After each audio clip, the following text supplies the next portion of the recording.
Who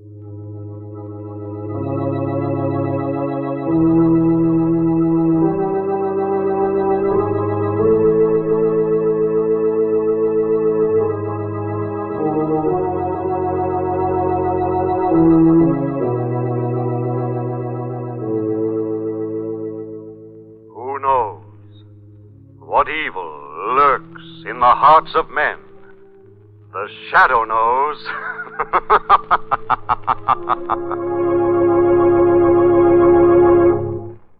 Once again, the Mutual Network brings you the thrilling adventures of the Shadow, the hard and relentless fight of one man against the forces of evil.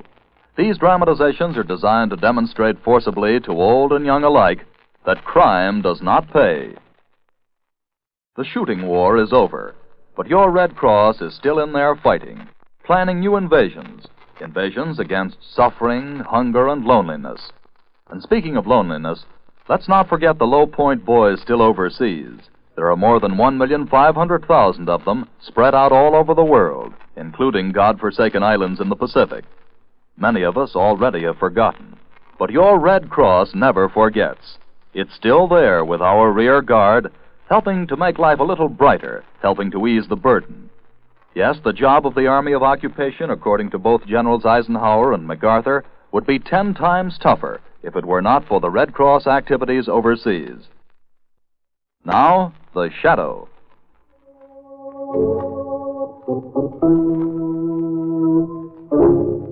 The Shadow, who aids the forces of law and order, is in reality Lamont Cranston, wealthy young man about town. Years ago on the Orient, Cranston learned a strange and mysterious secret, the hypnotic power to cloud men's minds so they cannot see him. Cranston's friend and companion, the lovely Margo Lane, is the only person who knows to whom the voice of the invisible shadow belongs. Today's drama, The Ghost Without a Face.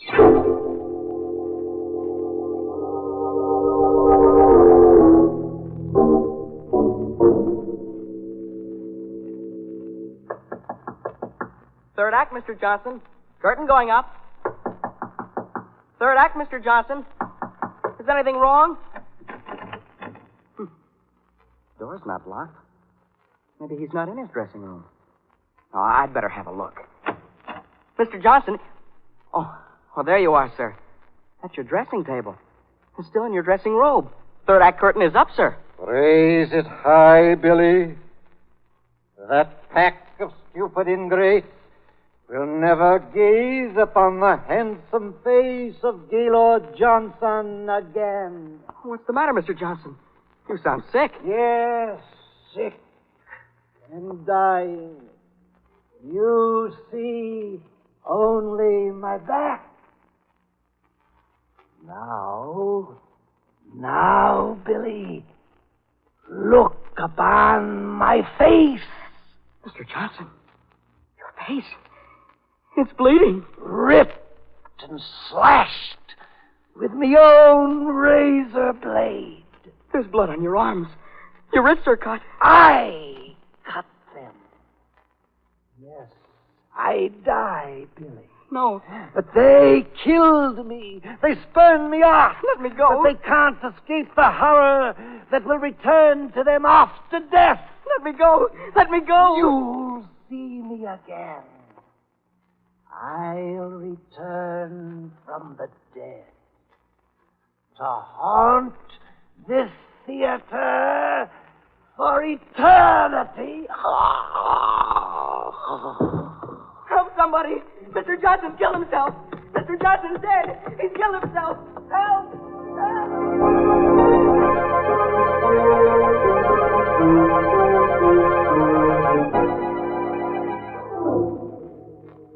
Yes, Mr. Ames, I have heard stories about your theater, that it's haunted, that some fantastic ghost without a face roams around at night in that house. The police searched the place thoroughly. There's nothing more they can do, and that's what I've come to you, Mr. Cranston. As an amateur criminologist, can't you help me track this thing down? You say you've actually heard this ghost, that you've seen it? Others have too, Mr. Cranston. Actors I've hired and tried to rehearse there. I can't keep a cast together. Let's try this, Mr. Ames, if you want to open your theater again. Rehearse in some other place until the night your new play opens. On opening night, have the entire theater searched thoroughly to be sure no one can be hiding. This thing is a ghost. You can't find it. Mr. Ames, you and I both know there aren't any such thing as ghosts. I've seen and heard. Gaylord Johnson's ghost with its face slashed and bloody. It's horrible. So horrible that it almost drove Billy, our young stage manager, out of his mind. His mind is still affected? His memory is gone completely. I've tried to talk to him, Mr. Cranston. He doesn't remember a thing. Ames, it seems to me the best thing to do to help you is to deliberately invite your ghost to appear. For you? Yes. Whatever it is apparently trying to keep your theater closed by frightening people away. It's certain to do something if you open your house again. Well, I don't think it's wise, Mr. Cranston, but I'll do it if you insist. Good. And I'll be there with you to see if I can see and hear this ghost of Gaylord Johnson.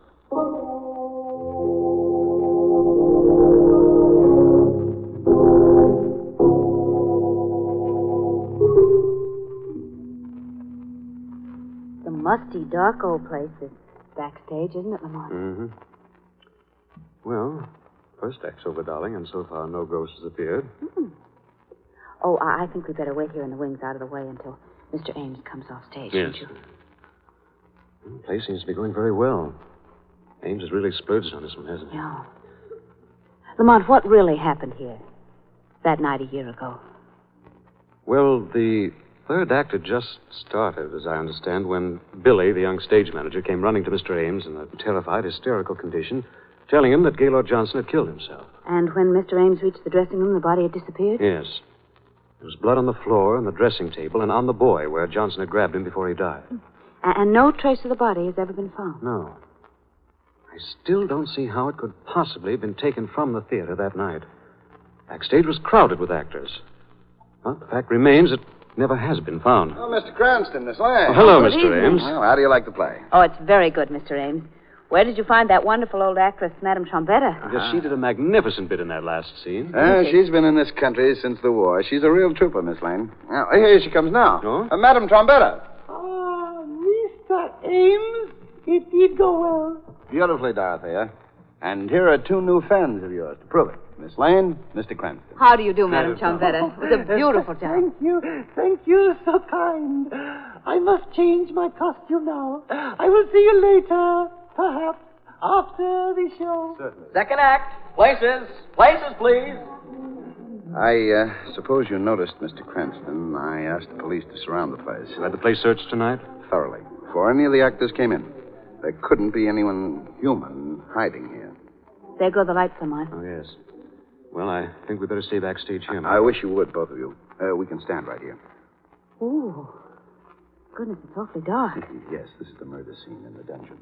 It's quite a startling thing. There goes the curtain. No! No! Do not come near me! What's that? Scream! That wasn't on stage. Take your hands from my throat! It's come from one of the dressing rooms, It's isn't it? Madame Trombetta. It's the ghost! He is killing me! Where's her dressing room? Quickly. This way. Down this corridor here. Come on, quick. Something horrible's happened. Well, this is a room. The door's locked. Help me break it in. Oh, hurry, hurry. Once more, Mr. Ames, hard. There it goes. Dorothea. There's no one in here. The room's empty. Well, we just heard her voice calling for help from this room. It's the ghost. Johnson's ghost. He's killed her. He's killed her and spirited her body away.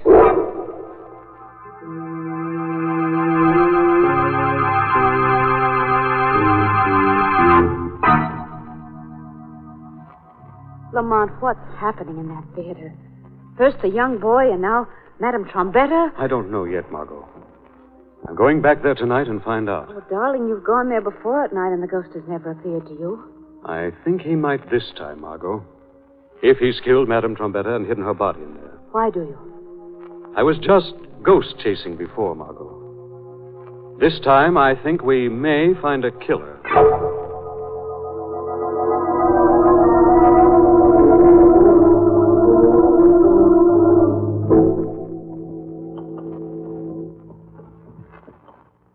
Oh, Lamont, look at that old theater. So dark, so ugly. It's almost as if it was challenging us. It's probably hidden plenty of secrets. It's been standing there for years. Darling, I'm suddenly very afraid. Let's wait. Come on, darling. Stick close to me. Now, we'll go down this alley here to the stage door. Well, all right, I guess I'd go through most anything to get even with whatever it was that harmed poor Billy and the old actress. So. Yes. Well, here's the door. So dark, I can't see a thing. What? Come on, the door's open. I haven't touched it yet. And who are you? Who's coming into this theater? Come on, who's that? Go away. Get away quickly. I'm Lamont Cranston. Who are you? What are you doing here? Well, I'm Pops, the nightman and the janitor. Hey, I've seen you two before. Now, you best keep away from here. Mr. Ames has given us permission to come here any time, Pops. Well, tonight maybe you come once too often. Why do you say that? I heard the voice tonight. In there. Louder. Angrier. Angrier than before. You've heard the ghost, too? It tells me to follow. But I know that there is death and madness where it leads. Well, why do you stay here then, Pops? Well, there's not many a job open for an old fellow like me. I'm safe if I don't listen. But now don't you two be going in there. We've got to tonight, Pops. You stay here at the door. Don't let anyone else in. We'll call you if we need you, Pops. All right, but remember I warned you. I can't see a thing, dear. Here, take my hand. Oh, have you got the flashlight? No, Lamont, I thought you had. Great. Really in the dark now. Oh, I'm sorry. Darling, just what do you expect to find wandering around in here in the dark? I want to take a look at Johnson's dressing room first. That was where Johnson died and Madame Trombetta was killed. I wish I'd waited outside with Pops. This old theater is certainly the perfect background for a ghost story. Yes, I wouldn't be surprised if... Oh! What's the matter, darling? Lamont, there's a body hanging by its neck. I just bumped into it. Great Scott, there is something. What is it? You bumped into one of those big sandbags that's suspended from the raft. Oh, no, I didn't. Come on, darling. We'll get this over with as fast as possible. Oh. I see the dressing room that Johnson used is just down here, I think. Yeah. That's it right there, isn't it? Yes. Come in, my friend. Wait. There's a voice coming from inside the dressing room. It's a ghost. If it is, we're going to have a look at it. Come in, my friends, and gaze upon death. Lamont, there's someone sitting there at the dressing table. Yes, it does look like someone. My face, my ripped and bloody face. That voice. It's the Gaylord Johnson's voice. Horror of my face will drive men mad. I'm going after that thing. Lamont, it's falling! What is it? Nothing but a stage dummy, Margo. What? Used in that dungeon scene. Someone threw it on this dressing table chair. But there was a voice in this room, Lamont. I heard it. Yes, I heard it too, Margo, but there's no one in here but us. Go! Go! Go! Before the horror strikes. Well, now the voice is coming from somewhere on the stage. Stay here, Margo. I've got to go after it. Lamont, don't leave me. Lamont, take me with you. Doom! Doom! Blundering fool! Lamont, where are you? Over here, Margo. What, Come wait. here. Take my hand. No, dark. you Where are shall you? know madness. Margo. I can't see You you. shall look upon terror and death. Where Look are out, you? Margo. Margo! Margo! Well, darling, it's so dark I can't see you. Just reach out your hand and I'll... Oh, there you are. What's going... Lamont. This isn't you, is it? No. Lovely lady, you are holding the hand of a ghost.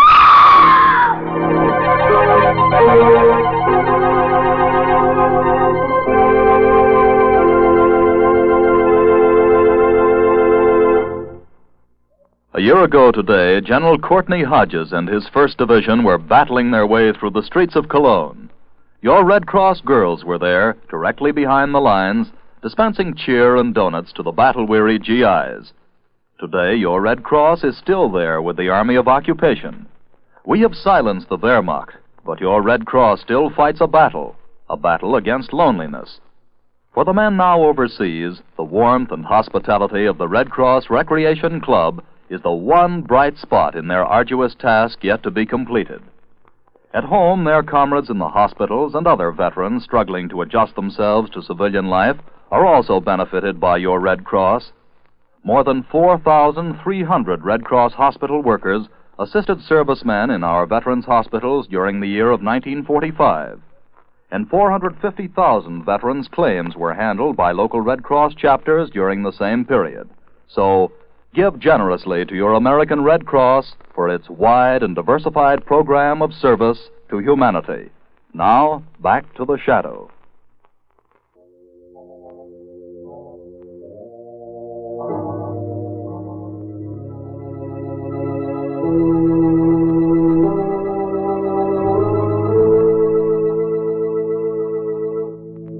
During their search for the horrible ghost in a haunted theater, Lamont Cranston and Margo Lane have become separated on the huge, dark stage. Thinking the figure in the dark beside her was Lamont, Margo has taken its hand when she discovers it is the ghost of the dead actor they'd come to find. Let me go. Let me go. Let go of my hand. Margo, Let go. darling, darling, it's Lamont. Oh, Lamont, no. No, I felt the cold, dead hand. It was the ghost. I know it was Whatever the it ghost. was that held you, I must have frightened it away. Oh, darling. I'm sorry. Why, I'm home, aren't I? I must have fainted. You did, darling, and I brought you home with Pop's help. Well, what happened to you? Your clothes were all torn. Something dropped me through a trapdoor on that stage. It's lucky I found my way out of that cell and up through the orchestra pit. There are ghosts there, aren't there? There is something horrible in that theater. Yes, Margot. Something horrible, but not ghosts. I'm sure of that now. No ghost would have to resort to such earthly tactics as dropping me through a trapdoor to get me out of the way. Well, who then, Lamont? Who could it be? I don't know, Margot. I suddenly thought of someone who might help me out. Who? The only living person who saw Gaylord Johnson before he disappeared. Billy, the young stage manager who went to his dressing room to call him that But night. his memory's gone. I might be able to get through to him to help him, Margot. He's going to hear the voice of the shadow when I visit him tonight.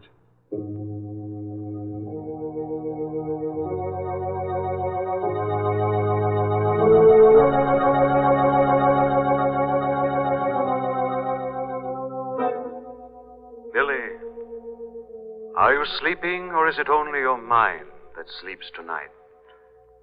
Voice. Is it a voice? Can you hear me, Billy? I am your friend. Friend? Yes, Billy. Try to remember.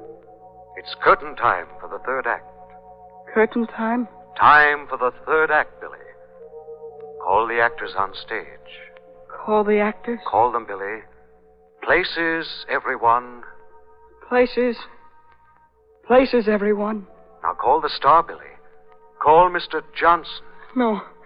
No. Hurry, Billy. Call Gaylord Johnson. The curtain's up. Up? The curtain's up? Hurry, there's not much time now. He's in his dressing room. Yes. Mr. Johnson. In his dressing room. The door's closed, Billy. Mr. Johnson. Third act. Places, please. That's it, Billy. Curtain's going up. Try the door, Billy. Maybe something's wrong. The door wasn't locked. And open it quickly. No. No. Open the door, Billy, quickly. The curtain's up. Yes. Yes, open the door. There's Mr. Johnson at his dressing table in his robe. He's turning now. Yes, turning to me. All right, Billy, what did you see? I saw him. He got up and came toward me. I saw his awful bleeding face. And then he... Then he dropped dead at your feet? He fell. I thought he was dead. But you don't know for certain. No. No, I was scared and ran out for help. I don't know whether he was dead or not. You do remember, Billy. The shadow has awakened your mind. The shadow? The shadow? Who are you? I'm your friend, Billy. Yes, my friend. A voice in the moonlight. Shadow, you've helped me. You helped the shadow, too, Billy. Go back to sleep now. In the morning, you will remember. The shadow will discover the secret of the ghost without a face.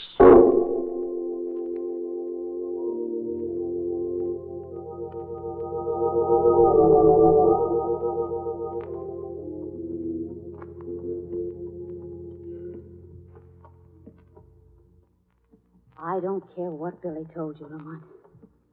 Even if Gaylord Johnson is alive, just the sight of this theater gives me a chill. I'm sure we're on the right track this time, Margot.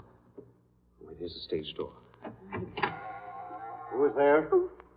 That you, Mr. Ames? No, Pops, it's Mr. Cranston, Miss Lane again. No, not tonight. I can't let you go in this place tonight. Why, Pops? Well, I'm going. I'm leaving here. I can't stand this job anymore. What happened, Pops? It's that voice. It's the ghost again. It's stronger and stronger each night. Tonight I nearly followed. Now, Pops, lock up. You'll be able to keep your job. I think we can put the finishing touch on your ghost tonight. You just watch the door. If I need you, I'll call. Come on, Margo. Hang on to me this time. Give me the flashlight, darling. Here you are. Are we going back to that dressing room again? No. I'd like to look around here for a moment on stage. Oh, what a dark, ghastly place this is. And it's so big. Look, shine the light up there, Lamont. And just look how high that ceiling is. Mm-hmm. And way up there, there's a little wooden balcony running all the way around. You see it? It's a catwalk, Margo. The stagehands hang the sets from there, I guess. Oh. Well, come on, darling.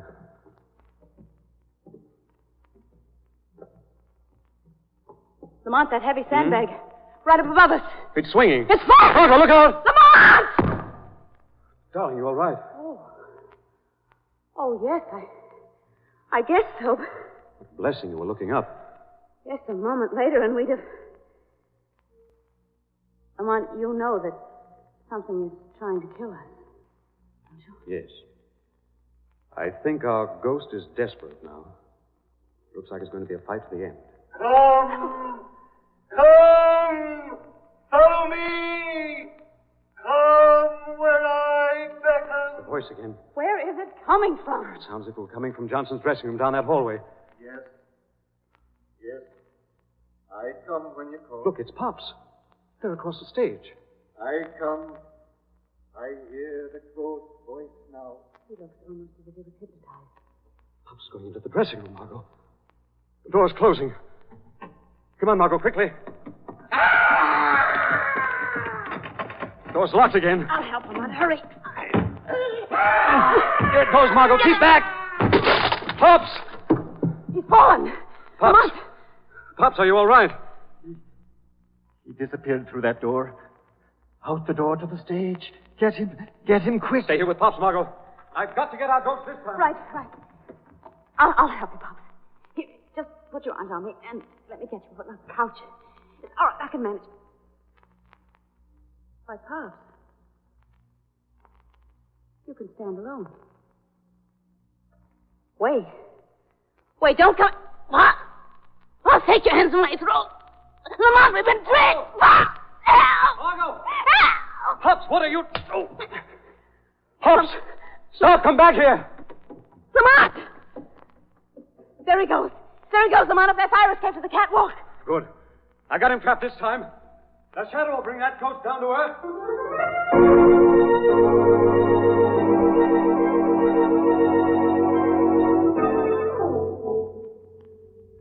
They'll never get me. They'll never find me up here. The shadow finds all evil. There's someone coming up the fire escape. Put down that revolver. You cannot escape the shadow. I can't see anyone, but I hear him coming up on the catwalk with me. Yes, Pops. Up on the catwalk. The shadow comes closer to you. Where are you? Who are you? Closer and closer. The shadow comes to you. It's a ghost. Another ghost. You won't get me. I'll find you and kill you. You'll never find the shadow. I will. If you're up here, I'll find you. Now take that gun. Something's grabbed hold of me. Oh, it's a ghost. Drop it. Let me go. Drop that gun.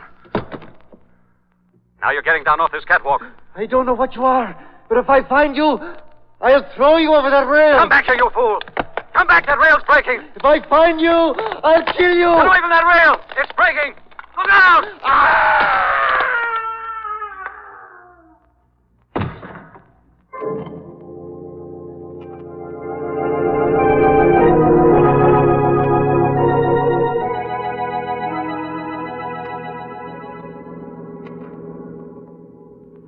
And so it was Billy gave you the idea that Gaylord Johnson didn't really die after all. Yes, Margo. That Johnson was still hiding in that theater. Well, how did Johnson disappear from his dressing room that night after he told Billy he killed himself? The door to the furnace room was right next to his. That's where he went down and changed into Pop's coveralls and beard. He'd actually had to cut his hands to leave traces of real blood. Realistic school of acting, is that it? Besides being a superb makeup artist. He disguised himself as Madame Trombetta when he heard the theater was opening again, used a heavy accent and plenty of veils, killed himself off again to frighten people away. Yes, but how did he manage so that his voice as the ghost seemed to be right in the dressing room with us that first night? Well, he was actually in the next dressing room and spoke through the ventilator, then ran out onto the stage. For goodness sake. But why? Why did Gaylord Johnson want to keep that theater closed? Mr. Ames told me that by the second act of Johnson's play, he knew it was a flop. He told Johnson he was going to close it that night. Ames said Johnson threatened him, seemed actually unbalanced with rage, and swore that no one else would ever star in that theater again. That's a strange, twisted ego, playing the starring role of a ghost. Yes, and what a fantastic performance. Playing the parts of Madame Trombetta, Old Pops, and the ghost. Then there weren't any murders after all, were there? No, Margo. The only life Gaylord Johnson took was his own, when he tried to kill the shadow and fell through that broken railing tonight.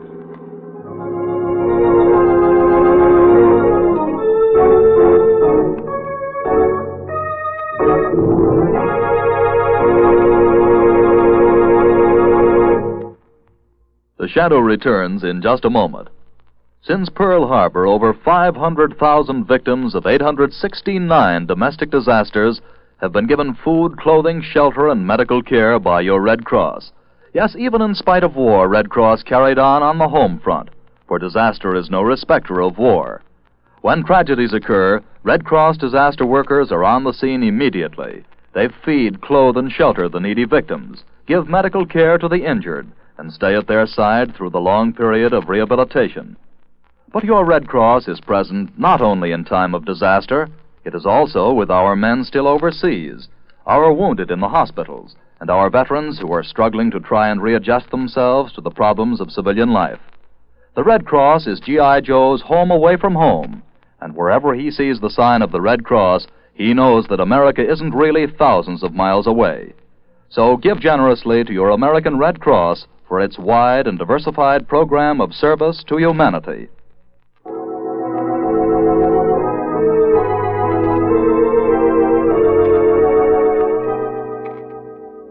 This story is copyrighted by Street and Smith Publications, Incorporated. The characters, names, places, and plot are fictitious. Any similarity to persons living or dead is purely coincidental. Again next week, the Shadow will demonstrate that The weed of crime bears bitter fruit. Crime does not pay. The Shadow knows.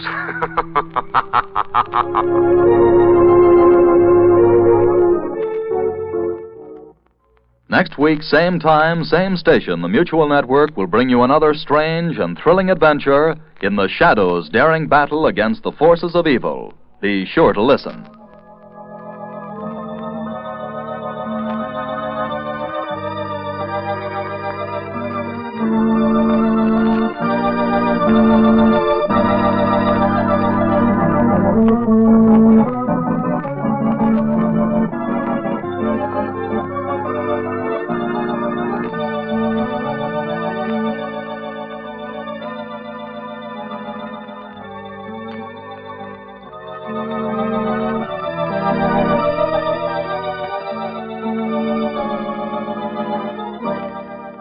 Remember, friends, give generously to your American Red Cross for its wide and diversified program of service to humanity.